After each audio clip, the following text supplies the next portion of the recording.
Ladies and gentlemen, welcome to the A1 Air Quality Consultants post-game call-in show, presented to you by our friends over at A1 Air Quality Consultants. Buying property, remodeling, maybe thinking about purchasing a second home or an investment property. Have A1 Air Quality Consultants perform asbestos testing before purchasing or renovating for safety of all parties involved. Give them a call or text today at 864-619-2092. That's 864-619-2092. You can also shoot them an email at a1airqualityconsultants@gmail.com. And be sure to head over to their website, a1airqualityconsultants.com, and give them a follow on social media as well. Be sure to check them out and tell them that Chris from the Spurs Up Show sent ya. Let's get it. All right, what's up, guys? We're live. A1 Air Quality Consultants post-game call-in show. Chris Phillips here of the Spurs Up Show, taking all of your questions, comments, calls, guys. 843-790-3377. Gamecocks fall to Georgia. Final score of 24-14.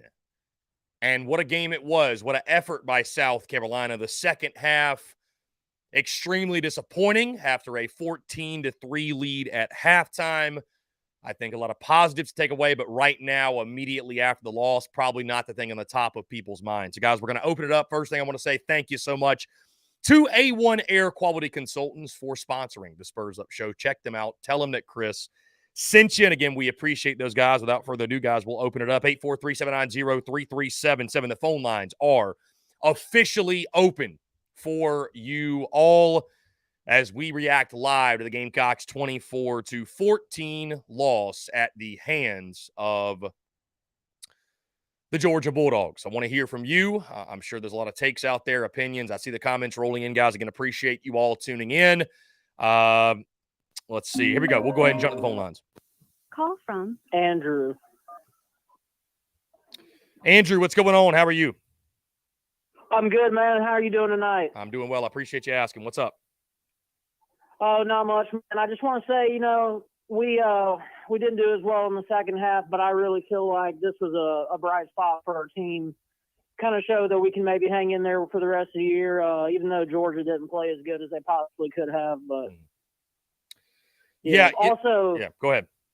Go ahead. No, you go ahead. No, I was just going to say I'd be lying to you if I told you that as disappointed as I am, I'm also extremely encouraged moving forward. I don't know how you could, I don't know how you could not be encouraged. After watching this performance, I think most of us expected South Carolina it to be a very rough go. And I mean, what you saw in that first half was, again, extremely encouraging. The issues that we knew were there with the offensive line, but I think you got about as much as you could have expected out of that group against UGA. And then, man, when you got a guy like Spencer Rattler, when you got a guy like QB1, and I mean, he's out there making plays, and he's going to win South Carolina a lot of football games this year. But you can't beat Georgia with one player. You can't beat Georgia with no running game. And unfortunately, that's what happened to South Carolina. And, give Georgia credit. They had more depth. They had more talent. They stepped up in that second half and made the plays necessary. And, I think lack of running game is really what did South Carolina in like most of us expected it would. Absolutely, man. Yeah, no, I like to see the improvement from our offensive line. I think they showed a lot more than we thought they would, but also, I feel like our quarterback is definitely better looking. That kid is as ugly as homemade soap. But anyway, Indeed. Brother, I appreciate you having me on there, man. Hey, man, I appreciate it. Thanks so much for the call. Great stuff, guys. Let's keep it rolling. 843-790-3377. Here's on this Saturday night. Gamecocks falling 24-14. I feel like I'm a little bit of scrambled brain because what a game, man. An emotional roller coaster. I mean, again, it felt like after that first half, I thought South Carolina might pull it out. And call from Trevor. The Dogs had an answer. Let's go to the phone lines. Trevor, you're on the air. What's up? Hey, Chris. How we doing, man? I'm doing as well as I can be, man. What's going on? Yeah, I know. I can't say I'm honestly that mad at it. Mm-hmm. I mean, Rattler did everything he possibly could. The dude's a baller. You sling it all around the field. Like, it's the O-line, man, and you're up 14-3 at halftime. And what any good team does in that scenario is you run the ball. But sadly, obviously that wasn't working for us today. So that wasn't an option. And I think that's why we lost the game. We couldn't run the ball. Couldn't run the ball in the second half. Yeah, I mean, you not only could you not like run the ball, wildly successfully. I mean, you just couldn't run it at all. There was no fooling Georgia. There was some semblance of balance, and I think South Carolina, it's easy to say they should have just completely went away from any sort of running game, right? Because most of the running game in the second half was runs up the middle that were being stymied at the line of scrimmage. I mean, it's really easy to say that, but you have to have some sort of balance in a game like that, because you saw what happened late, right? I mean, Spencer Rattler was running for his life. Georgia was able to pin their ears back and pressure him. And, kind of, again, like I expected before the game, I thought it would get to a point where obviously, Spencer Rattler is going to try to play hero ball and make some big plays down the field and do what he can to give his team a chance to win. And that leads to some turnovers. But obviously Spencer Rattler is far from who needs the blame for this loss. And he did everything he could. And again, South Carolina has got a great chance with that guy under center every single week. Yeah, I mean, I couldn't agree more. And you know what? The quick screen game in the first half, that worked fine. That was good enough to substitute for the run game. But obviously they're going to figure it out at some point. A team like Georgia's going to figure that out in the second half. And, I mean, you saw what happened. First half, we get that touchdown on 3rd and 13 off the Juice Wells screenplay, which I thought was honestly kind of lucky that he got all the way in on that. But in the second half, I don't think we got more than 5 yards on one of those stupid little bubble screens. And obviously we couldn't run it up the middle. So, I mean, that was the game. I mean, it was 3 and out after 3 and out in the second half. And I think honestly, you need to be more aggressive in the first half. We had a 4th and 1, could have gone for it. We punted the ball and looking back in the second half, I bet you wish you were up 21-3. Yeah, I will say, admittedly, to your point, my friend, I thought there were times in this game, and, give credit, by the way, I thought the coaching was, especially in that first half, was really masterful across the board. I mean, I feel a lot better about Dowell Loggins moving forward. I mean, Clayton White, I guess I'm still kind of up in the air, if you will, because of the second half. I more so think the Gamecocks defense just got worn down. But to your point, man, I will say I thought the Gamecocks could have rolled the dice a little bit more.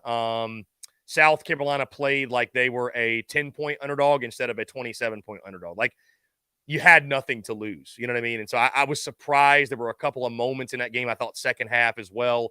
It was a one-possession game. It was 17-14. And we really – I know the offensive line didn't allow a whole lot of time for it, but we didn't see a whole lot of, shots down the field. And maybe Georgia was taking that away, obviously. But I just – I thought South Carolina could have been a little bit more aggressive. But, again, when you're taking on a team like Georgia, they make that very, very difficult. Hey, my friend, I appreciate the call. We're going to try to get some other folks in here, but I appreciate you chiming in, man. Thank you so much. We're going to go to our next caller, guys. Again, 843-790-3377. And like I said during the week, guys, I'll say this. I picked a 41-12 loss going in this game. I chose to be very realistic.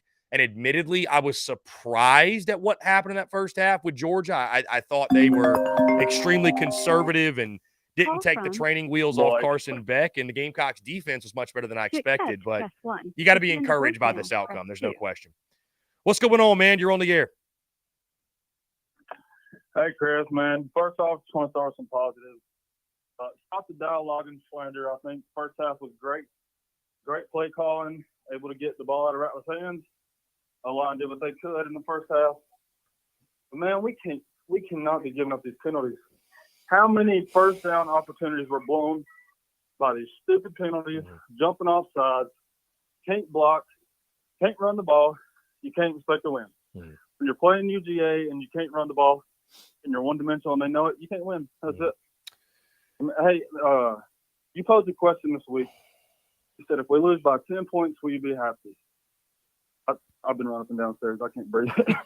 Anyways, when you said that, I said, absolutely, 10-point win or a 10-point loss, I'll be happy. I'm not happy, man. I think we could have won that game. But, there's some positives to look out. Rattler is the best quarterback in the SEC. I don't think there's a doubt there. Can't put those interceptions on him. What you think, though, man?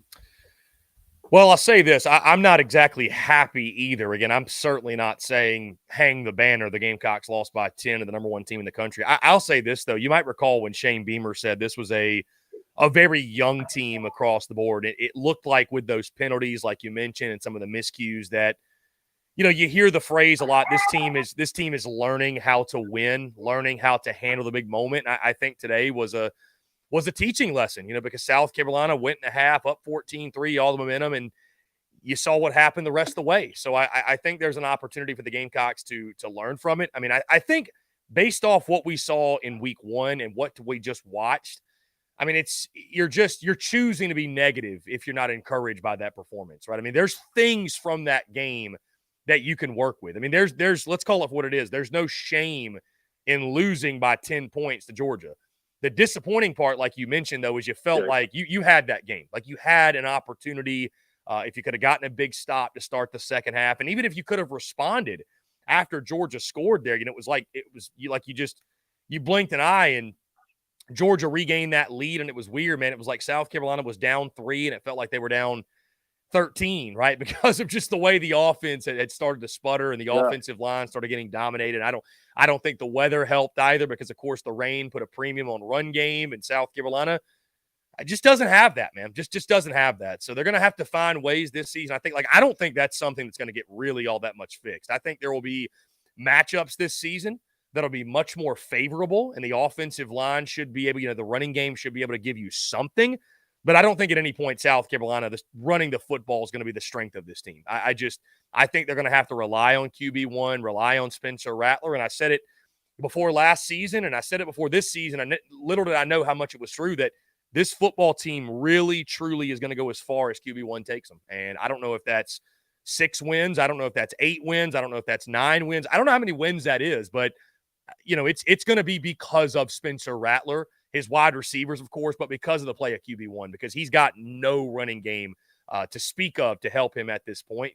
But again, all in all, there's a lot to nitpick, and it feels like you missed a big opportunity. But dude, if you'd have asked Gamecock Nation if they would have signed up for 24-14 before the game, how many people would have said no? You know what I mean? That's kind of what I come back to. So it's disappointing. I mean, I'm not celebrating a loss by any means, but I think there's positives to pull from this game for sure. Hey, one more point. Yeah, I think the D-line, interior D-line anyways, I think they showed their ass. They did everything they could to stop the run, and they did that very well in the first half. And I think, look at Mike Bobo being a goofball. First half, don't run the ball like you should. I think Kirby says, hey, Bobo, wake your ass up. Second half, they come and they run the ball down our throats. They can't get pressure off the outside. And then, like I said, offensive, Rattler played his ass off. You can't win when you're a one-dimensional team against Georgia. But thanks for the call, man. Hey, appreciate you, man. Thank you so much for the call. To his point, by the way, too, we haven't mentioned him yet, which is my fault, but TJ Sanders on the defensive line, my goodness, guys flying around up front. I thought that was a really, really encouraging sign, and especially if you can ever get Jatius Gear back off the edge. And, I mean, you got some pieces to work with, right? You've got some pieces to work with there. I thought it was a valiant effort by guys like Nicky Minwari that, battled through injury and wanted to play in this game, and job well done. So let's jump to the phone lines here. Adam, what's going on? You're on the air. Hey, man, how's it going? Doing well. Appreciate you. What's going on? Oh, nothing much. Just want to say first and foremost, thank you for everything that you do for covering our Gamecocks. About the game, I think what it was is that, I think we more so beat ourselves than UJ beating us. Really, when you look at it, we had, to your point, 0 run game that doesn't help Spencer in the situation. I think we saw a lot of good things from freshmen on the O-line. But at the end of the day, the defense just got gassed, and, we just got to improve our depth over the next, few seasons, and hopefully that can lead to better results for us. Yeah, I mean, I think, to the point I was making to the previous caller, man, when you say that South Carolina beat themselves, I mean, I think that's, I'd still probably give a lot of the credit to Georgia, but to your point, I think there were a lot of things in that second half, man, miscues that you can look at and just say, when when Shane Beamer was talking about this being a young football team, and there's a lot of freshmen playing, and there's a lot of new guys playing, and it's a group that's still kind of learning to win a big-time ball game like this, and still learning how to handle a hostile road environment when a team punches back. And you know what I mean? Like, there's teaching moments from this football game. I think you saw South Carolina take a step in the right direction tonight. I really do. And again, I'm not trying to raise the banner. I'm not going to be beating the drum of moral victories this week, but there are encouraging signs moving forward that, hey, maybe the season isn't lost like we maybe thought it was after week 1, right? So, again, QB1 did all he could. I do tip the cap to Georgia somewhat. I mean, they just wore South Carolina down, and there's some areas that once South Carolina improves those, number one, I think being the offensive line, and number two, just being the running game as a whole, that this thing's going to get rolling to Shane Beamer, man. But I think just right now, they just don't quite have those guys, and you cannot not have those guys and take down a team like Georgia. Absolutely. And I think also, too, if you look at the defensive wise, I mean, with that depth and the lack of depth, I think it could get better. But I think we really need to take a good hard look at Clayton White. Is that scheme working for us? I mean, obviously, we're selling on the run game, and which makes sense, right? We want to do that and lead the secondary, which has proven to be pretty decent in the long run, on those one-on-one matchups. But I think we just got to continue to build that depth, and hopefully we continue to get that back with guys like Jatias Gear, et cetera, et cetera. So, but with that being said, I'll let you get back to your show. Again, thank you for everything you do, and go Cox. Thank you for the kind words, my friend. I appreciate you calling in. We'll keep it rolling, guys. Again, 843-790-3377. Phone lines are open. Phone lines are open, guys. Continue to blow it up. We'll try to get everybody in here as much as we can. Again, guys, Gamecocks fall 24-14. I've got the stats pulled up here. Gamecocks, 11 penalties for 73 yards. South Carolina with 309 total yards of offense, 53 of those Call from Brian on the ground. What's going on, man? You're on the air. Yo, Chris, what's going on, man? What a game. I just wanted to say it was a valiant effort. We just don't have the dudes. We don't have the dudes to hang with Georgia, especially with their defense the way it is.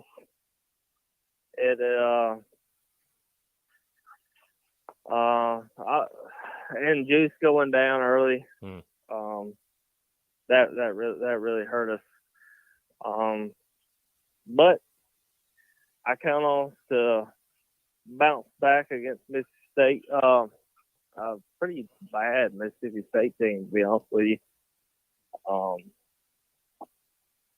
don't know. What's your thoughts? I mean, I will say this, man. This definitely gives me, speaking to the last point you made, this gives me a lot of encouragement that South Carolina can get to that 3-3 mark after the first 6 games. If not, maybe one better, maybe 4-2. More than likely 3-3 though. But at South Carolina, not looking far ahead. The game with Georgia just ended, but that Mississippi State one was always the game like you couldn't afford to lose. Losing to Georgia, whatever, man. You were expected to lose to them. Everybody expected that in preseason. The Mississippi State game, looking 7 days from now, that's the one that you have to have, right? You've got to show some consistency. We'll talk about that a lot this week. You got to take this performance, build off the good, work on the bad, put it together next weekend at Williams Brice Stadium, right? Because you got to have that game. You have to have that game to have any semblance of the type of season you want to have. So I do agree with you, by the way. The Juice Wells injury was big.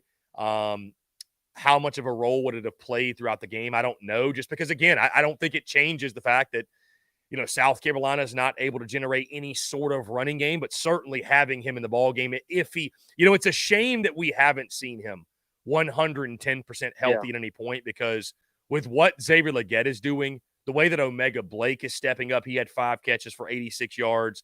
I mean, dude, it would just be so much fun to watch a healthy Juice Wells and the rest of those weapons do it, but unfortunately, it's just the situation you're in. So I agree with you too, man. I don't take the credit away from Georgia. I know Georgia fans are probably going to look at this score and look at this game and be disappointed that they're not where they want to be, but they just got dudes, man. They just wore you down. They wore you out, and I think the most disappointing thing is they just got the dudes. Yeah, it's just I think the disappointing thing, man, is just getting shut out in that second half. You had such a good first half and such a good game plan. And, Georgia made the adjustments. And here's the problem.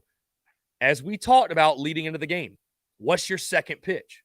And South Carolina just never had a second pitch. It was Spencer Rattler dropping back, throwing the football. And Georgia was able to make adjustments, and you didn't have a run game to go to, man. And at some point, you have to run the football. You have to be able to create some semblance of balance, and the Gamecocks couldn't do that. Hey, my friend, I appreciate the call. We're going to keep it rolling. Thank you so much. We're going to go to our next caller.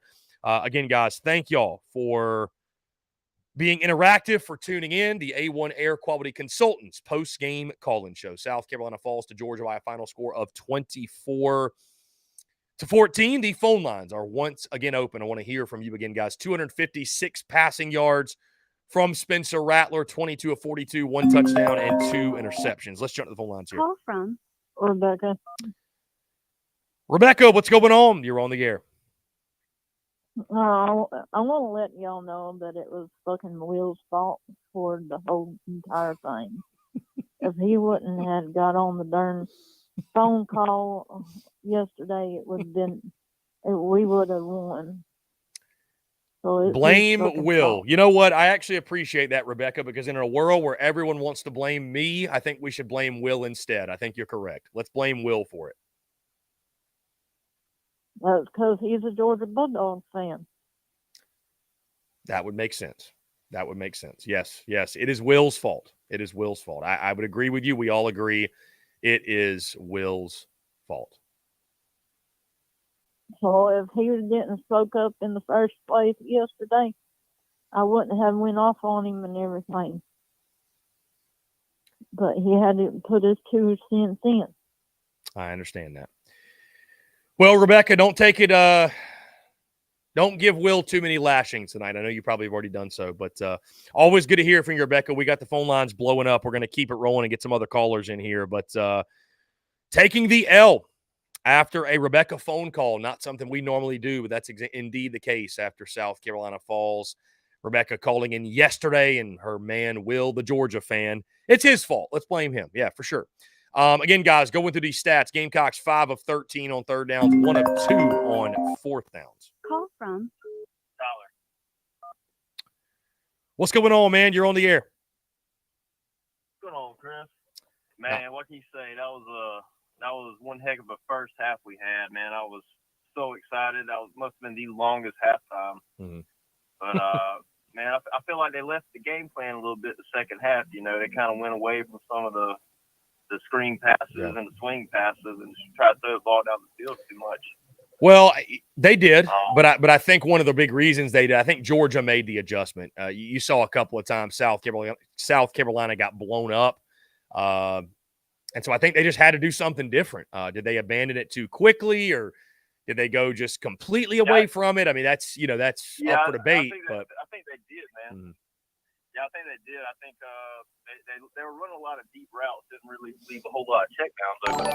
But man, what do you think? You think when we get the first kickoff in the second half, when we receive that, you think if he takes the touchback there, possibly different outcome in the game? You know, that was a big momentum thing. You know, they get the ball inside the 10-yard line, the crowd's into it, and couldn't really do anything on that first drive of the second half on offense. Hey, listen, that was a big momentum changer, momentum shifter. You're talking about the one, Leggett, I think, gets tripped up, and Knox had the holding, I think it was. I mean, bro, you start inside your own 10. I mean, a game like that, right? Like, field position matters.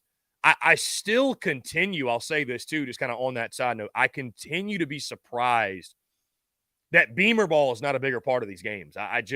I'm surprised we didn't see any fakes. I'm surprised we didn't see any trickery. I'm surprised we didn't see a big play. That was my next point. Who would have thought that Georgia would have run more trick plays in that game than South Carolina did? Yeah. I mean,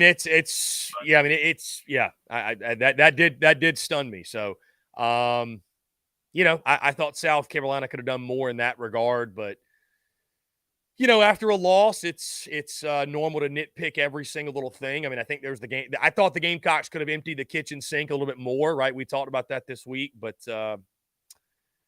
it just, you got to give credit to Georgia, man. They made the adjustments. They're the number one team in the country for a reason, and South Carolina, just like I mentioned before, didn't have a counterpunch.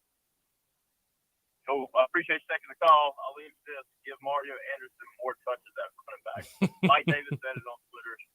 Former Indeed. NFL running back Carolina running back. He likes it. I like it. Everybody seems to like it.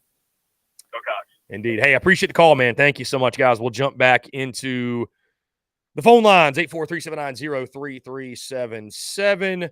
Josh Bracey, by the way, sent 99 stars. I think that's a Facebook thing. So, Josh, thank you. Appreciate the love. Appreciate the support, guys. You can send us stars. You can send us super chats and super stickers if you're on YouTube. Anthony Blizzard. There we go. Anthony, what's going on, my friend? You're on the air. Hey, how's it going, man? First of all, before I make comments on the game and everything, I just want to say I appreciate all the work you do, man. Thank you. Watching you come up over the last couple of years has been really awesome from the sideline. Thank you. Thank you. I appreciate that. Honestly, man, like, I know everybody's gonna be down and out about this game, but I'm weirdly optimistic because like the reality is like I think the line for this game was like 27.5 points in Georgia's favor. And like I always figured we would play them close, but to come out of the half 14-3, like I'm with you, that second half was a little demoralizing. The reality is that at that point we had already lost the identity of the run game. So at that point, Georgia just has to stop Rattler. But even then, Spencer played out of his mind. If you take into consideration, I don't blame either interception on him because the reality is at that point you had to force a pin needle.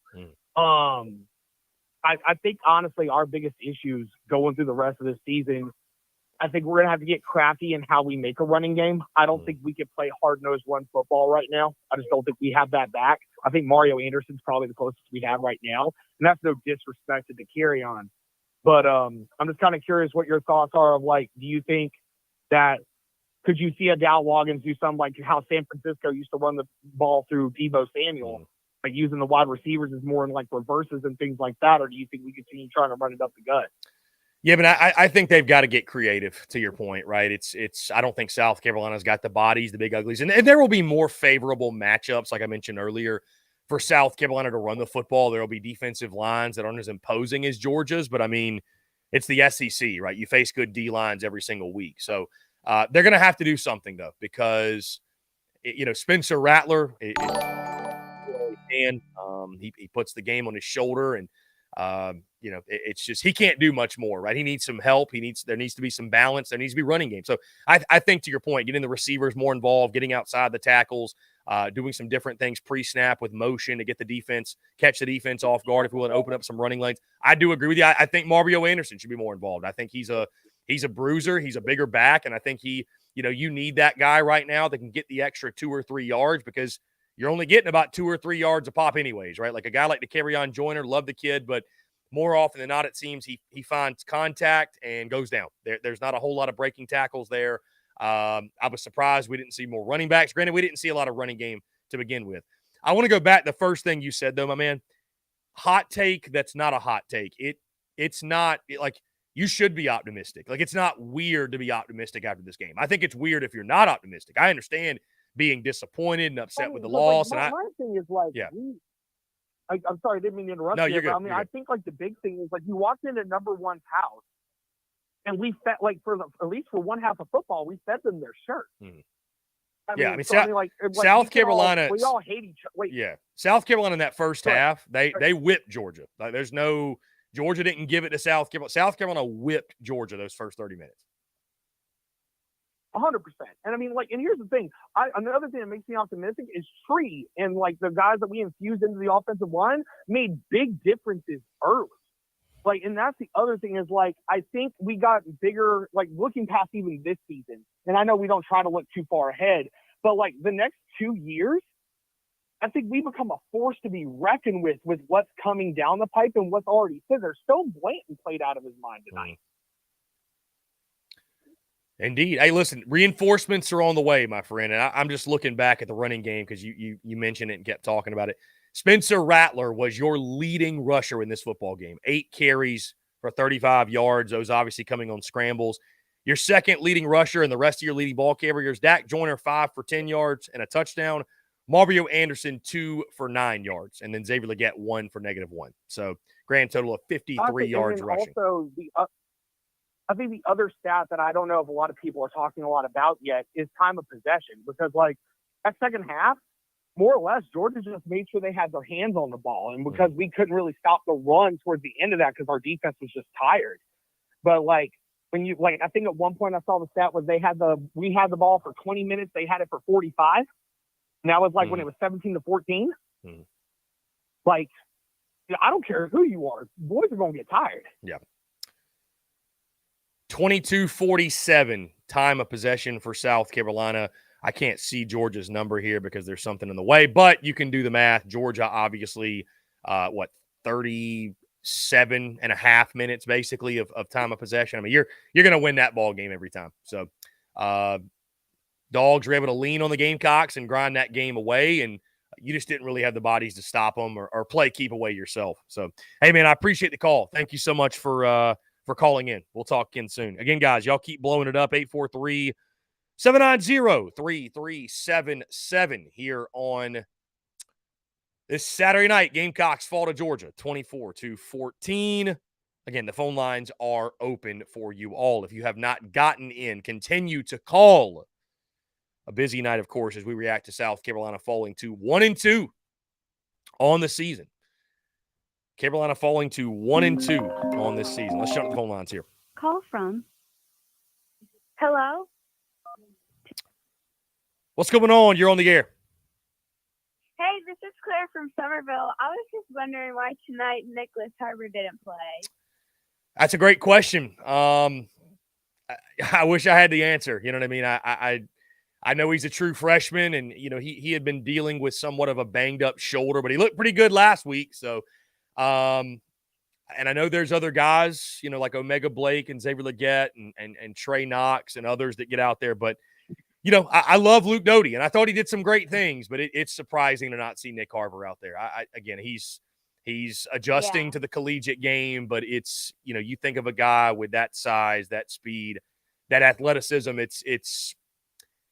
It's somewhat difficult to understand why he's not there. I wish I had a better answer for you, but it's just a decision on the coach's part. Yeah, thank you. I appreciate it. I love the show. Thank you so much. I appreciate the call. Thank you.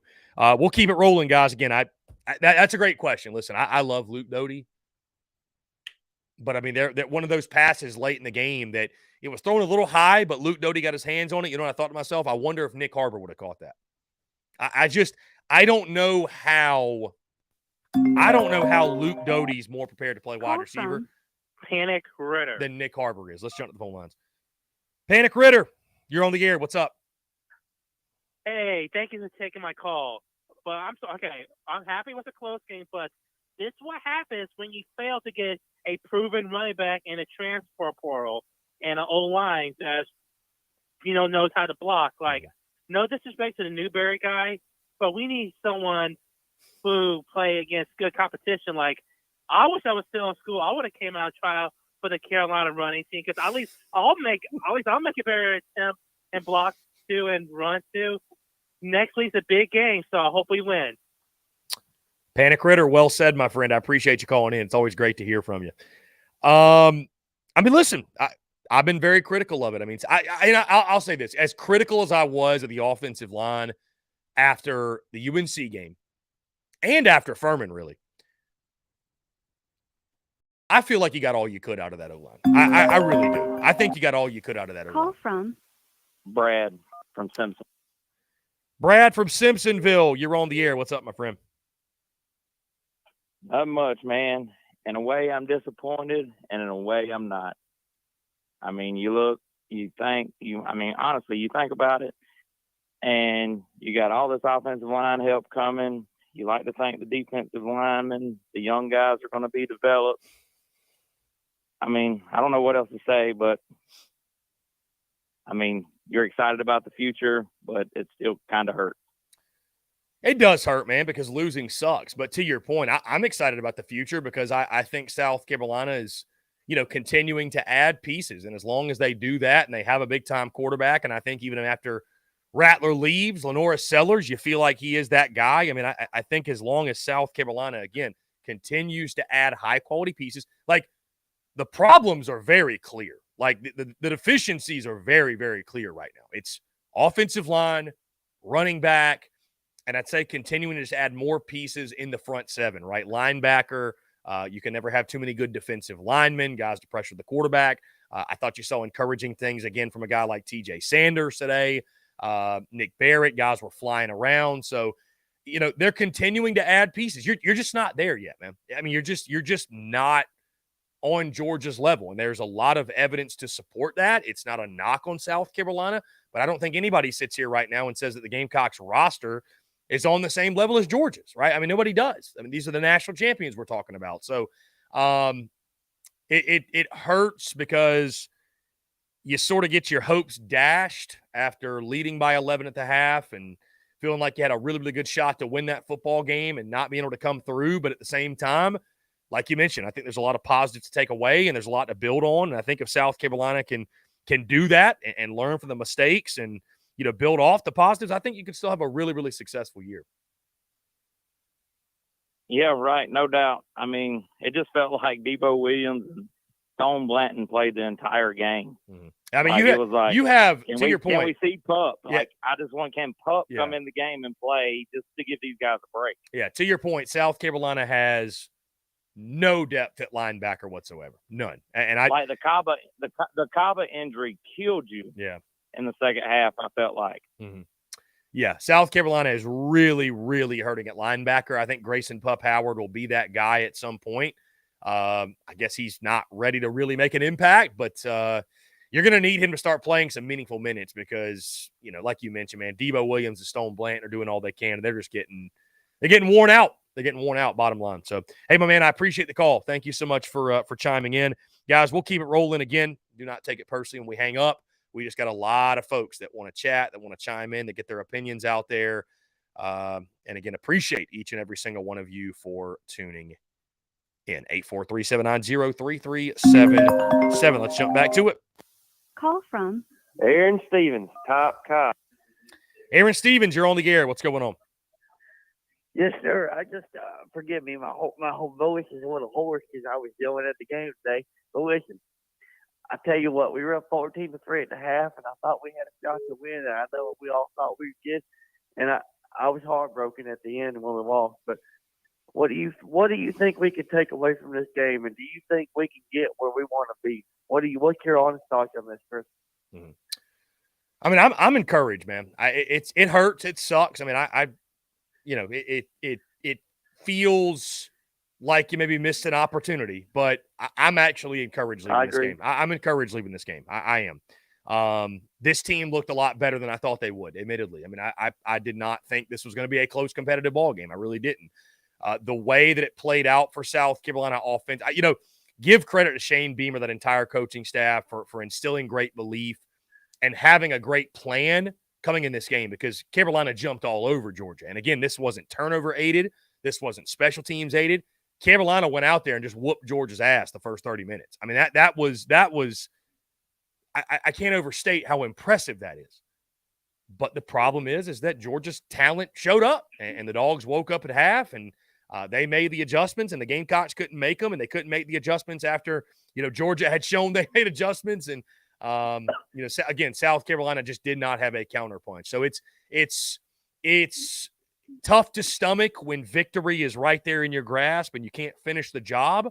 But again, looking ahead to the rest of the season, the good news is this, my friend, you don't play Georgia 9 more times, right? You've got winnable games against teams like Mississippi State. We'll see what Tennessee's all about. Florida, obviously. I know Mizzou just won, and they're 3-0, but, the series with Mizzou's been really close. Texas A&M, what are they? Like, there's a lot of winnable games down the stretch here. And then you have that 4-game home stretch to close it out. So you just got to add more pieces. That's it, man. That's why you recruit. That's why you stack classes on classes on classes, and it takes time to get to the point that a Georgia's at, where you have that type of depth, where your 2s and your 3s, and a lot of instances, they're as good as your 1s. In South Carolina, when there's, from their 1s to their 2s is a large drop-off right now, or at least enough of a drop-off to where you struggle in a game like this. So the Gamecocks are getting closer, but they're just not quite there yet. Chris, I appreciate you. I love your show, and I love everything you do for South Carolina, and I really think we're going to get to where we want to be. Hey, I appreciate you, man. Thank you so much, and I agree with you 100%. Let's keep it rolling, guys. Phone lines are open, 843-790-3377. I mean, again, guys, I'm not going to be – I mean, it sucks. It sucks to lose. I admittedly, at halftime, I was excited, yet, I was excited, yet, hey, there's a lot of game left. Like, this thing can turn on itself in a hurry, and that's exactly what happened. And, tip the cap to Georgia. They're a fantastic team, but Call from Bobby. Bobby, what's going on? You're on the air. How you doing? How you doing, Chris? I'm doing well, man. What's up? Hey, Chris, we play a good game, a competitive game, but I wish we could have done something different. But yeah, Chris, we know we gotta get somebody help, man. I know it's gonna take some time to get some help, Chris. Yeah, it just takes recruiting. Again, stacking good classes on good classes, man. In South Carolina, dude, if they had the offensive line today, this is a different game. Like, there's no question. Like, if the Gamecocks, even if the running back room was the same, because if you have a great offensive line, it's funny how the rest of that stuff kind of figures itself out. You're just not there yet. I don't know what else to say, man. And again, we can go back to the fact that South Carolina went out in the portal and got guys from Western Illinois and Yale and Mercer and Charlotte and then brought back guys like Tyshawn Wanamaker and Ja'Kai Moore that struggled. I mean, they just flat out struggled, man. Call it for what it is. So, it's it's frustrating because you're so close yet so far away. Oh yeah, and Chris, if I got here, man, you gotta look at defense too, like Clayton White, man. But man, if you look at defense, they could have got somebody a bit out there, Chris. Yeah, no, indeed, man. It's there's a lot to build off of from this, but frustrating at the same time. Justin, I appreciate the call, man. We're gonna keep it rolling here. 843-790-3377. Guys, do not forget, by the way, if you miss anything, the A1 Air Quality Consultants post-game call-in show will drop after the fact via podcast form tomorrow morning, 5 a.m. iTunes, Spotify, Google Podcasts, wherever you get your podcasts, you can check us out there. Be sure you subscribe at the same time as well. And all those who are tuned in right now, hit that subscribe button ODB on YouTube. What's going on, man? You're on the air. Hey, man, how you doing? So I was just wondering, at what point do you think we are or are not becoming a stepping stone or a AAA ball club for the SEC, right? Given the mass exodus at the end of last season of our premier players, do you not foresee that happening at the end of this season?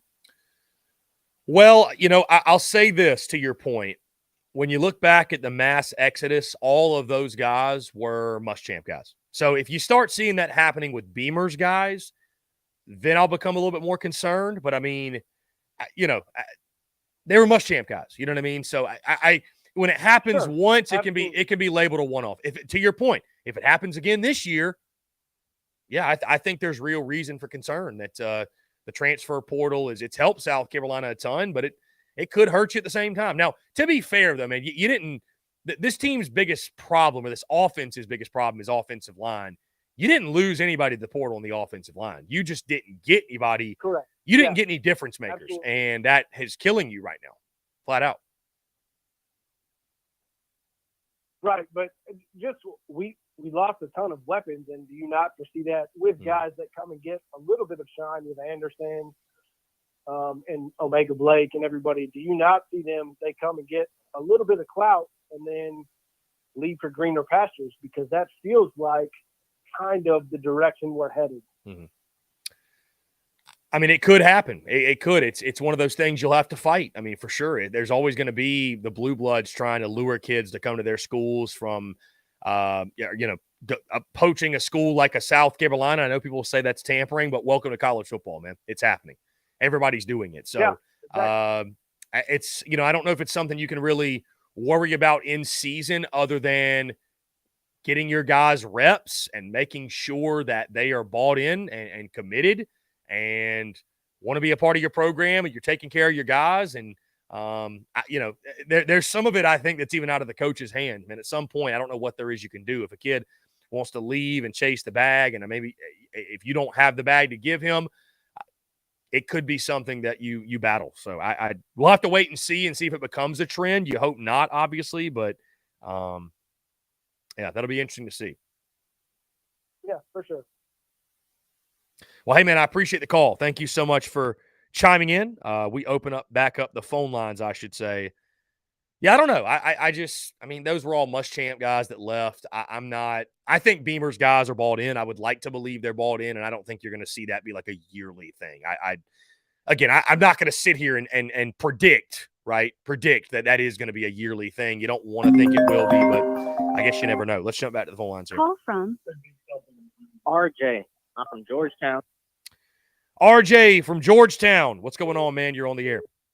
Hey, what's up, doggy? Man, I ain't even gonna lie, dude. I say, I was really impressed with that first half, right? But dude, I say you put them boys in Paris Island this summer and let them dog it out, because this is. I'm getting sick of being like that upset team. Like, you know what I mean? Like, we'll beat or lose to a basketball school, but then we'll come through and we'll lose, or win some game that's crazy as hell. Yeah, the only thing consistent about Gamecocks football over the years, man, is inconsistency. And so I think that is, as we look forward, right, because this one's in the books, Gamecocks fall to Georgia, we look forward to Mississippi State now. And a lot of the talk this week is going to be, hey, a lot of encouraging signs.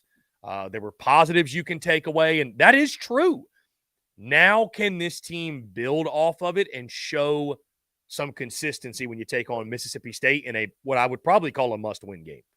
You know what I mean? Like it irks us the way that South Carolina seems to, play up to their competition one week and then, do the same, but, down to the level of competition the next. So I think that'll be the big question going to the Mississippi State game. But, again, man, I think South Carolina, I really believe, can get to the point that they're not, like you mentioned, the upset team where it's just they always have to pull the upset. And I think Carolina's getting a lot more respect, but you just got to continue to upgrade the talent. Yeah, it's always like you don't know who's going to win what with this team, honestly. Like, are they going to beat Furman? Or are they going to, beat Georgia or Tennessee? Like, look at last year. That's crazy.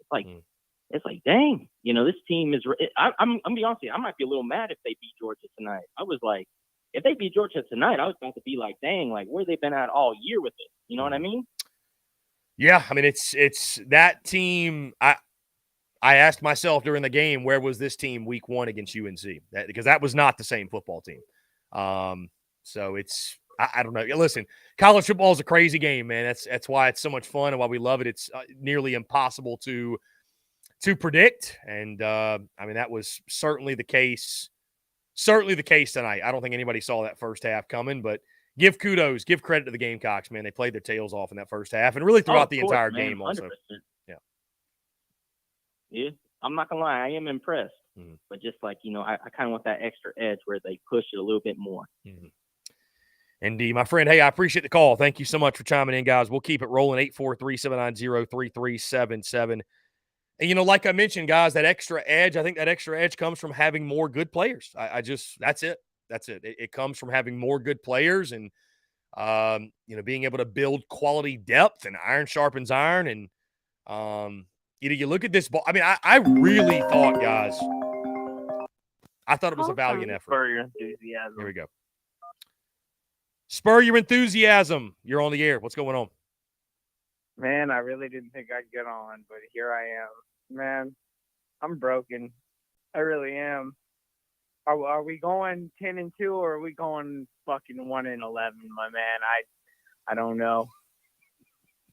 It's one extreme or the other, huh? No, I don't think Carolina. I don't think Carolina's going either. I don't think Carolina's going either, man. I think that it's as plain as day what the issues are, and it's why I said over the summer that I think this team. Again, give credit. They fared much, much better against Georgia than I ever thought they could. I give full credit, and I eat crow for saying this game was going to be a blowout. But I just think I stick by this. I think the issues on the line of scrimmage, the offensive line, it's going to lead to major inconsistencies because as much as we want to believe, and as much as we want to believe you can pass it every play and win, sometimes that'll work. But dude, you are putting so much pressure on your QB1. So what you're saying is if QB1 has an off day, Carolina has no chance to win the football game. That's a lot of pressure on a guy. So South Carolina, they've got really, really talented young guys. I thought Big Tree Babalade played as well as he could for a true freshman in that spot. I think Trovon Bowe is going to be a good player. Jatavius Shivers is going to be a good player. You've got Cam Pringle and others on the way through recruiting. You got to build that way, man, but it takes time. It just, unfortunately, it takes time. But I again, spur your enthusiasm, Bryce. I thought, I know you picked the 44-27, 500 yards passing, the big victory, and so I know you're broken, but I'm highly encouraged. I was so ready to call you, man. I was so ready to call you going into halftime, just like, damn, we did it, and I can't believe we folded like that, man. I can't.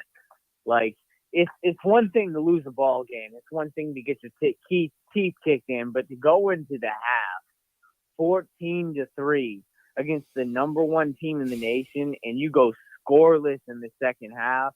I mean, I have a hard time seeing a light at the end of the tunnel, because it's like, for the rest of the nation, they look at it and they're like, oh yeah, the Gamecocks, they played us, they played the number one team in the nation close.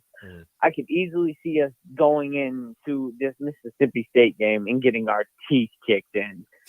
Going in thinking, we played Georgia tough, ooh woo, and we've arrived, big fucking deal, and then we turn around and we struggle to crawl our way to a 6-win season again.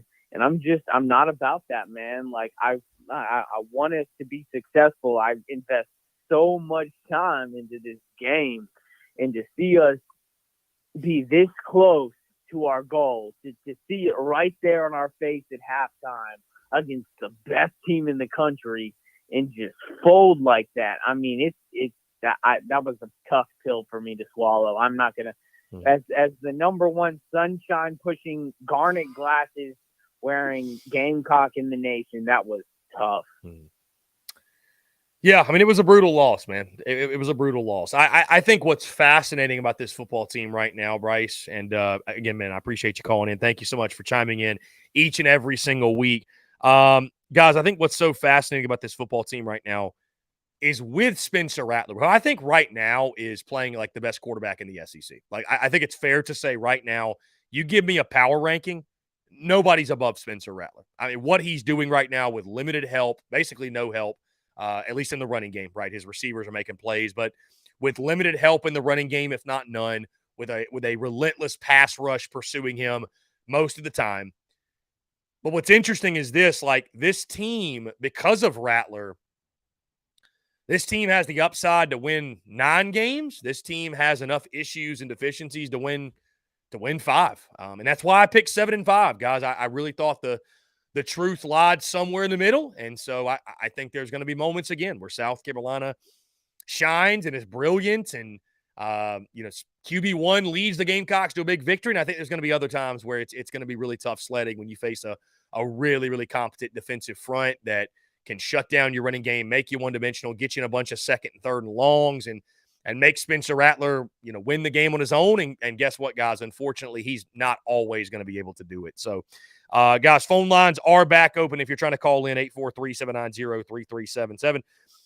Somebody texted in, we need to help Seven. It's frustrating seeing him dealing with that pressure all night. Yeah, I mean, it's just going to be hard to win when you don't help Seven at all. So, let's see. Rob Brown, chances are Juice is done for the season. I hope that's not the case. Let's jump to the phone lines here. Jake, what's up, man? You're on the air. Just wanted to say, beautiful first half, tough second half, but gives me massive hope for the second half of the season. I know we're not quite there yet, but unbelievable to see this team compete in Athens and have the lead at half. I agree. I mean, I'm right there with you, man. I'm walking a fine line of not hanging the banner for a moral victory, but at the same time, man, I think you're off base if you're not somewhat encouraged by what you saw. I mean, that was a better outcome than I think most of us were expecting. So I think there's a lot of positives to build from that, man. I think there's a lot you can take from that game that was a positive that you can build off of and be better for. And to your point, you can go out and, have a season that you're going to be really proud of and happy with, especially if that really rough UNC game, right? I think this goes to show that, hey, things are not beyond salvage. This can still be a really good football team. Well, I agree. I mean, the offensive line in the UNC game was absolutely terrible. 9 sacks. You come out against Georgia, I mean, not great in the second half, but that's the best defense you're going to face all year long. The offensive line played great in the first half, and you played freshmen on the offensive line. They're only going to get better, and in my opinion, the future is very bright as long as you keep those guys in Columbia. I know Rattler's gone next year, but you have Sellers. Things are looking good. I mean, I think Beamer's on the right track. You know, if we play the game in Columbia next year, the result may be different, but, you know, I mean, as an Augusta guy, just having a 10-point game, amazing. Indeed. Hey, I feel the same way, my friend. I feel the same way. Hey, I appreciate the call, man. Thank you so much for chiming in. Great stuff, guys. We'll keep them rolling. 843-790-3377. Y'all keep it coming, man. I appreciate y'all, really, truly. This has been incredible. I know I've said this before, but, you know, a really, really successful endeavor that we have pursued, this post-game call-in show, man. Y'all make it worthwhile, so thank you all so much. The phone lines are open once again. If you want to chime in, you want to call in, 843-790-3377. Tommy Wallace says this: it's criminal that we have not thrown a halfback pass with DK after 3 games. Yeah. Call from John Edwards. John Edward, what's going on? You're on the air. Good, dude. Look, I mean, I get some people are disappointed that he lost it, but I think those people just, you know, the ones that are disappointed, I expect us to go win that game today. And, like, yeah, it was a valiant effort, but it's like, let me just say a couple things. There was one play, I forget who it was, there's somebody on the right side of the offensive line. He just got, like, bullied constantly, and it's like, look, I'll just say this because I was hanging out with a bunch of people watching the game tonight for a watch party, and it's like, look, I think a couple of people said this. We all love Dak Joyner. We do. I'm sorry. He should not be this team's starting running back. Just play Mario Anderson. Because like you said earlier in the week, at least Mario's played running back, although D2. At least he's played running back more. Just play Mario. I love Dak, but it's like, the line has its issues like we knew it would, and I mean, listen. I think you've got a very, very fair point, my friend. I think you've got a very fair point. Love DK5, and I think, you know, Beamer is loyal to his veterans, but it's time to try something different in the running game. It just is, and I know the O-line's not giving you any sort of help. He's not giving you any sort of help right now, or, you know, the O-line's not giving you help, but, you know, you got to try something different. Yeah. Just, I mean, like, I expect this team to bounce back next week. I think we'll beat Mississippi State, because not the same because Mississippi State lost by LSU today, but I think we'll bounce back next week. You got the game at home. You're under the lights at your own stadium, and well, like, let me just say this real quick. I know, because I know more people want to call, but it's like, you know, it's just weird to say that we were more encouraged coming out of a loss against the number 1 team in the country than we did 2 weeks ago. Oh, I mean, absolutely. I think that goes. Like, I feel more encouraged today than that goes without saying, man. I mean, I don't think you can compare a loss to UNC where you surrender 9 sacks, which UNC I think is showing as of right now. They're 3-0. They're a pretty good football team, but I mean, yeah, it's. I mean, I think what today shows is that there's promise for the rest of the season, and South Carolina, as long as they can build off of the good things they did today and continue to correct the things they need to work on. I mean, I think this football team can absolutely still get to 7 or 8 wins. I think it's very possible. Yeah, and then I did notice something today during the game. When Spencer had time, he could get it to his guys, and then let me just say it's on 2 interceptions. Look, I know they're going to go on the stat line. That's his first 2 interceptions of the season. But the 2 interceptions he threw today, he was having to hold on to the ball, wait for his guy to get open, if that makes any sense. So, yeah, they're interceptions, but he was trying to make a play is all he was trying to do. It's not like he was over-aggressive. He was just trying to make a play. And so let me ask one thing. Do you think Juice being out after that first series had I think it had some impact on the rest of the game. Yeah, it didn't help. I mean, it didn't help, obviously. You lose what is, when he's healthy, your top playmaker. And, I think he showed that on that, 3rd and long, that screenplay where he made guys miss. He's a weapon when he's out there. And, it certainly didn't help South Carolina. But I don't think that's the reason you lost. I'm certainly not one saying that, if Juice Wells would have played the whole game, because at the end of the day, South Carolina got dominated in the trenches, and just, Spencer Rattler, even if he had Juice Wells out there, could he have hit him? Because, once the Gamecocks got down, there was just nothing they could really do. So, but I mean, obviously it would have made a difference. John Everett, I appreciate the call, man. Always a pleasure to hear from you. Y'all continue to chime in, guys. We'll take a couple more. We'll take a couple more. I do that every single time. We'll take a few more calls here on this Saturday night following the 24-14 loss to Georgia, the A1 Air Quality Consultants post-game call-in show. Appreciate each and every single one of you guys. Again, phone lines are open. We've got time for just a couple of more. Here we go. We'll jump back to it. Call from Ethan. Ethan, what's going on, my friend? You're on the air. Hey, Cliff. Hey, appreciate you taking my call, man. Just got a couple questions for you. I don't know if anybody's asked this before. I didn't listen to the entire thing yet, but what do you think the key is to getting the running game going? I see we were lacking a lot in that, man, and Spencer did what he could, but what's your opinion on that, brother? Yeah, that's the million-dollar question, man. I think it's much easier said than done as well, because I think you've got some – we've heard a lot of people outside of me talk about that this was a gap year on the line of scrimmage, a gap year on the offensive line, and that's not something you want to hear, right? So I think you've got some issues in regards to personnel up front. Now, I mean, I do think going to Mario Anderson, getting more physical at the running back position, I think is a good move, because right now you're just fighting to gain yardage, right? And it just seems like for whatever reason that DeKevrion Joyner, when he meets contact, he goes down immediately. When Mario Anderson gets hit, he keeps driving. So I'd like to see him get more looks. I'd like to see South Carolina continue to run the football to the outside the tackles. I mean, there's not a whole lot going on at the middle. But I mean, dude, I think, unfortunately, here's probably the most realistic answer to your question. I think that's kind of who this football team is. Like, this is going to be a pass-heavy football team all year, because they don't have the guys. They just don't have the guys. I mean, you went out and got, you lost a lot on the offensive line. You didn't really fill those gaps, those voids.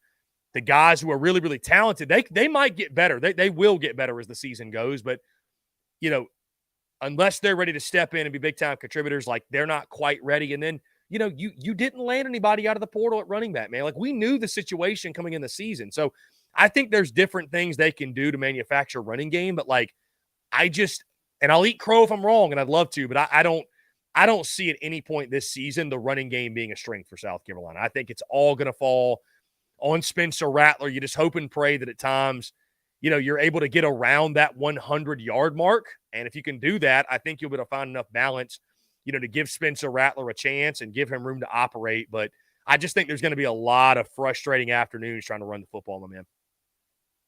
Yeah, what do you think, brother, about, because the past 3 games, right? And I think it's a bit of play calling, because, DK, very talented guy, not doubting him at the running back position. I got it. He hasn't really produced results, but the past 3 games, you go, hey, diddle right up the middle. That doesn't work for South Carolina. It obviously works for Georgia, but what do you think about changing the plays, like you said, a little bit more to the outside, collapsing that edge? I'd like to see more of that. What do you think? No, I think so as well, man. I'd like to see more of it. Again, running the football, stop the run, man. I mean, you got to find ways to generate it. And I thought South Carolina did some really, really good things today, and there's positives to build off of and take away. But to your point, man, I think there's adjustments that can be made, and things you can take moving forward and build on. And we'll see if they can do that against Mississippi State. I mean, I think that's going to be the biggest thing, is finding some semblance of consistencies and just making the adjustments, right? Because, again, there's no shame in losing to the number 1 ranked Georgia Bulldogs at their place by 10 points. But now it's about not reverting back to some of those things that, were hurting you, were killing you, and taking a step forward just to take 2 steps back, if you will. So, dude, I appreciate the call, my man. Thank you so much for chiming in. Great stuff, guys. We'll keep it rolling. I'm going to try to get a couple more in here Want to close out the show with as many calls as we possibly can. Appreciate each and every single one of you guys. You guys continue to blow up the phone lines. Thank you. And thank you so much, guys. The A1 Air Quality Consultants post-game call-in show. This has been, this has exceeded even my greatest expectations. So thank you. Let's jump to the phone lines here. Call from Blaine. Blaine, what's going on? You're on the air. Hey, buddy, how you doing, man? Doing well. Disappointing loss. You can't help but to be disappointed when your team loses. But like you were saying earlier, man, I'm like you. I'm oddly optimistic after this game. I mean, if you think about it, what were we talking about this time last year? You know, we're talking about hanging Satterfield on your front lawn, for God's sakes. I mean, no one's really talking about Dow Loggins. You know, you don't hear his name mentioned, at least not so far in the season. So at least we made an improvement, you know, at OC. So there's that improvement. I mean, even with the O-line being better last year than they obviously are this year, so we're still making, in my opinion, decent play calling. But it still sucks, man. Not to be able to get the upset. I want to ask you, what is the deal with did I not understand correctly? I thought that we said that Juice Wells he played all week in practice and he's good to go. Is it a situation where he re-aggravated that injury, or it seems to be? Yeah, well, I mean, I mean, on that play, man, he took a shot straight to the ankle, or straight to the leg, if you will, by the Georgia defender. So I think that re-aggravated it, and I don't know, man. I don't know what his status is moving forward. I don't want to assume the worst, obviously, but I don't know how you can think he's going to be ready to go. I don't know how he's going to be ready to go against Mississippi State, or when it's going to be, because it's such a sensitive thing, and he's already, again, I mean, Shane Beamer literally said in the broadcast he's got like a broken foot or something. So if his foot's broken, it's going to be, I think, I don't exactly, I'm pretty sure it'd be the entire season, though. So, it's Xavier Legette's going to have to take on more of a role, and you're going to have to get Amarian Brown back, and maybe Nicholas Harbor starts to get more reps, and Omega Blake steps up and fills in a role. But, again, back to what you were saying, man, it is disappointing because you had the upset in your grasps, like I said. But to your point, I leave this game very impressed with Adowell Loggins. As somebody that I was critical of the hire. I didn't know what to think about it, right? No college experience. And I think he's doing a pretty good job. I don't look at that game and say play calling is the reason you lost. I mean, I think you can always nitpick. I think there's times you could have taken shots or been more aggressive or whatever. But, like, all things considered, like, and if you want a telltale sign of that, like, look at the way Spencer Rattler is playing. I mean, he's confident. He's moving in the pocket. He's making good decisions. I mean, listen, the interceptions at the end, he's trying to throw that football up and go win the game. And I mean, you can't blame a kid for doing that. So, there are encouraging things to take away, no doubt. But obviously, man, it's frustrating to lose, and that'll never change. Right. Yeah, absolutely. And again, the situation with Juice Wells, I don't know how far-fetched redshirting him would be. Maybe some NIL money will keep him around if that's the worst case scenario. Who knows? Yeah. Yeah, I mean, listen. I was asked immediately following the game, could Juice Wells could he come back? And I mean, I think that's definitely a decision that he could make and something he could do. And he doesn't have the type of season that he wants to have. I think he absolutely could come back. I think he absolutely could come back, and we'll see if he does that. But yeah, it's an unfortunate situation for sure. Yes, sir. Well, we'll see what happens next week, man. Hey, I appreciate it, man. Win on the Mississippi State. So. Yeah, man. Thank you so much for the call. Go Cox. Yeah, go Cox. Great stuff. Great call. Anyways, guys, 843-790-3377. Okay, phone lines are open. I see some of you saying that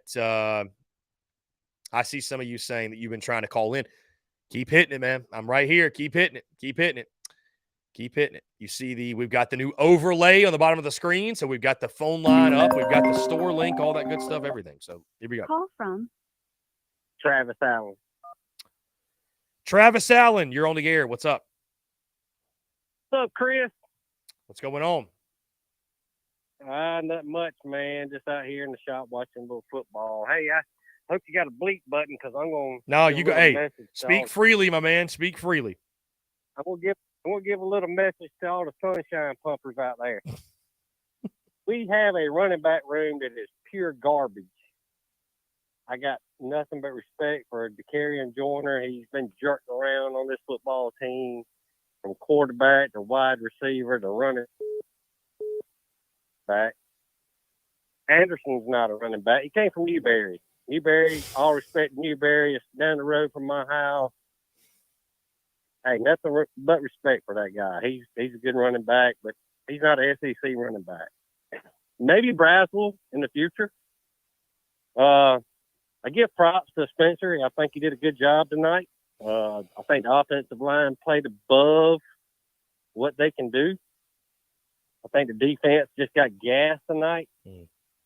But if you go back and look, what was our run game in the second half, or even in the first half? How many total yards did we have in the first half in running? I think it was something like 20-something. It was very low total. Very low total. That's shit, dude. That's damn Red Ball can get that. Yeah. I mean, to your point, South Carolina tonight, if you take away Spencer Rattler's rushing yards, he was the leading ball carrier. South Carolina's running backs tonight that touched the football, 7 carries for 19 yards from its running backs.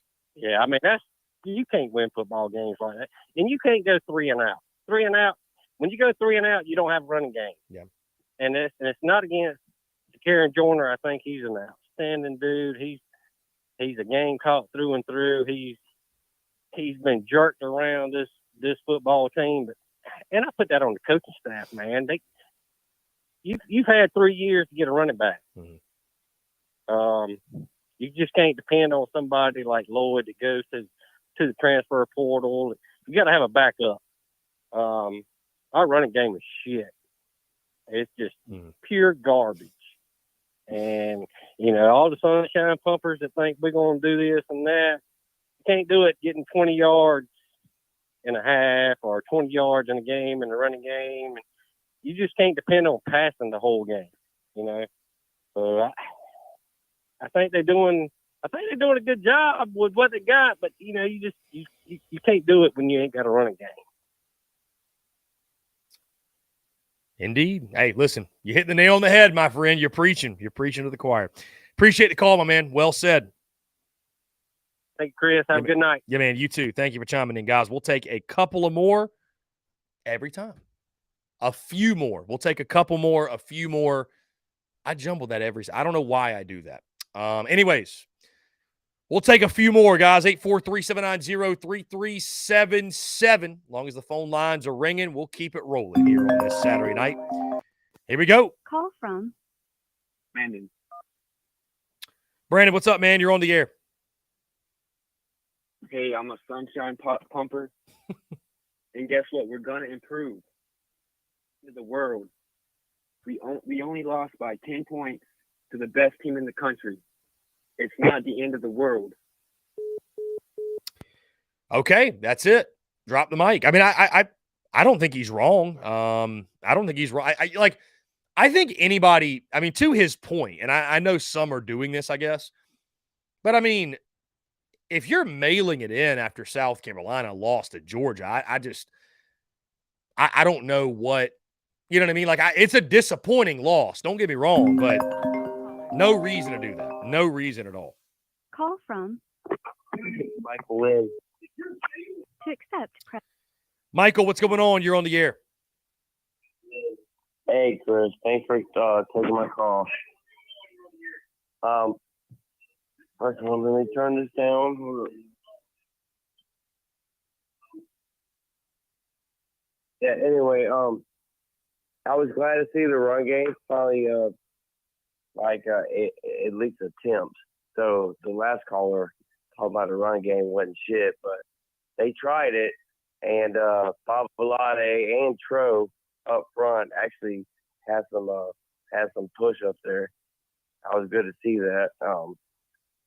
People don't realize we just played the number one number one team in the nation, and we actually had some, push up front, and we on defense, bro. On defense, we finally got some push on Beck, and he didn't know what to do. Like he was again. I don't know what's going on with people hanging up, but yeah, I think he makes some great points there. I keep seeing too Mario Anderson at running back. We need more of him. I would agree, guys. Hey, we'll take one more call. We'll take one more call before we wrap this up because admittedly, I do want to get to watching that Tennessee-Florida game. And, of course, guys, we'll break this thing down all week. We'll take your questions, comments, calls in the Daily Crow, noon to 3. You guys can chime into that and leave us your feedback and everything. One more call here. Luke RJ. Luke RJ, what's going on? You're on the air. What's up, Chris? So I feel like Gamecocks played pretty good tonight, man. A little disappointing in Rattler that he got careless with the football there at the end of the game because people are going to look at that stat line and go, "Oh, Rattler had 2 picks." Georgia's defense was just too good for him.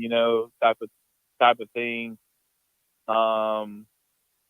But I will say, man, we talk about this all the time, like the 3 and outs, man. And most of the time when that happened, we ran the ball on first down and got like 1 or 2 yards or something like that. And then we had 2 downs to try to get the first down. I just think, I don't know when you try to run the ball when you can't run, what down it is good to try to run the ball, but on first down and not getting anything is not a good recipe. But I mean, there's a lot of things to say about this game, man. I mean, I just feel like if we were if Rattler had Connor Shaw's speed and instincts to take off and run, we would be in a lot better position for the rest of the season and in this game. I mean, think about it, like when he took off running like Connor Shaw used to do and didn't have the best, protection in the world. I mean, Connor Shaw would just run and get that first down every time, man. And Rattler has shown that he can do that. But sometimes when that middle gets stuffed up and gets jumbled up, he has to go outside of the pocket, and he's not as fast as Shaw was, or Shaw is, and he has to just throw it away, But I think if Rattler can move around with his legs and get the first down with his legs, we have a better shot, like to be better on offense. What do you think? I mean, listen, I think you make a lot of great points. I don't think Spencer Rattler is as fleet of foot as Connor Shaw, and I don't think South Carolina should ask him to be. You brought him to Carolina because of his immense arm talent. I thought he did wonderful in the pocket, actually. I thought he did a good job evading pressure as best he could, made some really, really big third down conversions or some big conversions, if you will, where pressure's in his face and he gets the first down, and that's those back-breaking plays, right, that keep drives alive, right, for a defense, I should say. So, dude, I have no complaints when it comes to QB1. I mean, late in the game, man, again, South Carolina's down double digits. He's trying to make a play. I don't blame him. There's not a whole lot else he can do. You know what I mean? So, I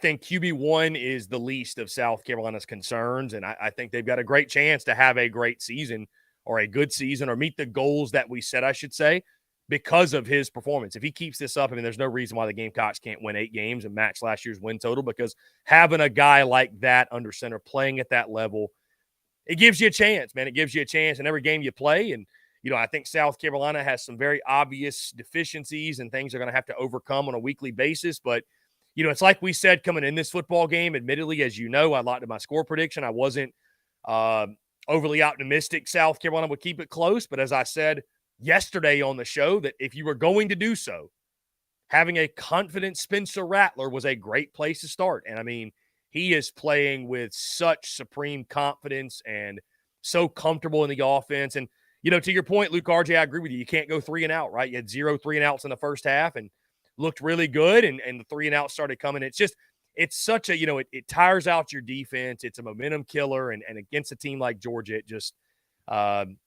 you can only have that happen so many times before they start to take advantage of it. So can I ask you one more question? Yeah, fire away. So, I agree. Like, Rattler is not the problem. I'm not saying he is, but man, if he could take off with his legs up the middle when there's nobody open or the protection breaks down, it would benefit us to get some first downs. Him running up the middle like that, because that's what you love to see. That's what Connor Shaw did.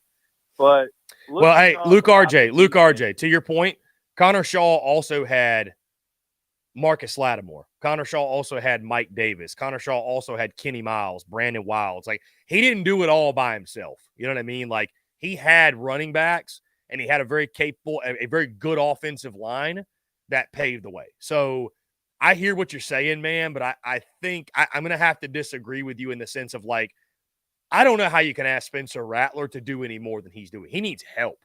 He needs help, man. They got to get some sort of running game going. Like, you can't ask him to play running back, too. He's the quarterback. He's not the running back. You know what I mean? Like, and maybe what you're describing is more so what Lenora Sellers is. I don't know. But even Lenora Sellers is going to need a running back. I mean, it's not going to be a situation where you're going to have a quarterback throw for 300 and run for 200 all by himself. Like, he's got to get some help from somebody. You know what I mean? So, and I think too, Luke RJ, like, I don't really want Spencer running up the middle because, dude, he takes one bad lick and he's out for a game or two, and South Carolina season basically goes down the tube. And that's no disrespect to Lenora Sellers or Luke Doty, but this team is not. I mean, that's why Spencer Rattler coming back was such a big deal, because you take Spencer Rattler off this team's probably not going to a bowl game. I'm just going to say that. So, you want him to run for sure, but you got to be careful with him as well. Yeah, for sure, man. I mean, that's a good point, And Connor Shaw, he took his licks, man. He got banged up a bunch of times running. Yeah, Connor Shaw, people forget he missed a lot of games. Dylan Thompson saved the day a lot. So, yeah. So overall, though, like, I'm still feeling pretty good about this season. I mean, we got 2 losses. The UNC game, it kind of, that game was more disappointing than this game, in my opinion. But looking at the defense, and we were talking about this in the hangout of the Big Cock Club, that the number 1 for South Carolina versus the number 1s for Georgia, we had the better players. But what happened is Georgia's number 2s versus our number 1s that were tired, just they wore us down, and they had more stamina, more players to come in there and keep fresh and all that kind of stuff. But about the defense, do you think we got a chance? Like, because, we played better in the second half, but, this game we kind of got tired. Do you feel good looking forward to the rest of the season with our defense, even though how kind of bad it looked in the second half a little bit? Like, can we still have a good season, I think South Carolina absolutely, Luke RJ, can still have a good season. And again, I leave this game against Georgia feeling more encouraged that is a possibility, right? I did not think this was going to be a close game. And I thought South Carolina showed us something, right? With the tenacity they played with, the energy, the excitement on defense.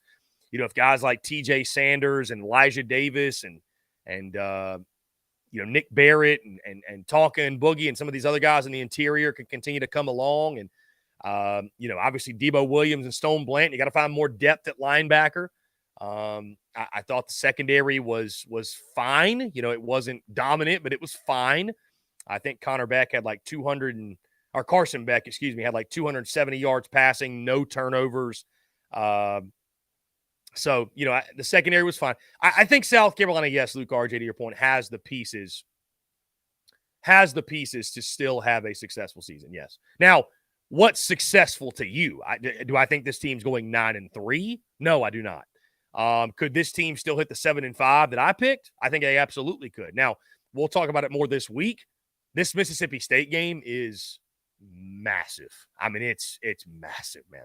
On your home field, under the lights against a team, Mississippi State, that's just coming off of a blowout loss. Granted to LSU, but they're kind of reeling, kind of trying to find their identity. I mean, this is going to be a massive game. So, but, again, all in all, I'm encouraged from a lot of things that I saw against Georgia, and you got to find, be able to take away the good things and shore up the bad things. And, I think if you can do that, you still have the potential to have a good season because this team is going to continue to improve. It's going to, but I think Luke RJ, you're just going to see the inconsistencies we've always seen, man, because of the lack of dependable running game and because of, this football team right now, when you're having to just rely on your starting quarterback, rely on your QB1 to carry you, that's a very volatile way of operating. And what I mean by that is, again, if Spencer Rattler has an off night, Luke RJ, this team is capable of, if Spencer Rattler goes off, they could beat anybody left on their schedule. And if Spencer Rattler has a bad night, they could lose to practically anyone left on their schedule. And yes, I think even like a Vandy. He's that much of this football team. You know what I mean? So it's going to make for a wild ride, man. The final 9 games or so should be a lot of fun. Yeah, we also needed that turnover tonight. Just just some kind of turnover, and we didn't really get it, and just some kind of good break. But I'm encouraged. I agree with how Rattler, it determines how Rattler plays. But man, I would love to see a Tennessee game again. We all want that Tennessee game where we're just stretching the field, throwing the ball 60-yard touchdown passes. I mean, I feel like if we can open it up a little bit, maybe we have go downfield. I know Rattler doesn't have a lot of time, but man, if we can just throw it deep a little bit more than we're doing and stop worrying about getting the run game going. I know the run game is important, but if we stretch the field and they back up off their coverage, then maybe we have a little bit more, room to run. But I appreciate you taking my call, Chris, and maybe later tonight we get in to hang out in the Big Cock Club and watch the rest of the games, man.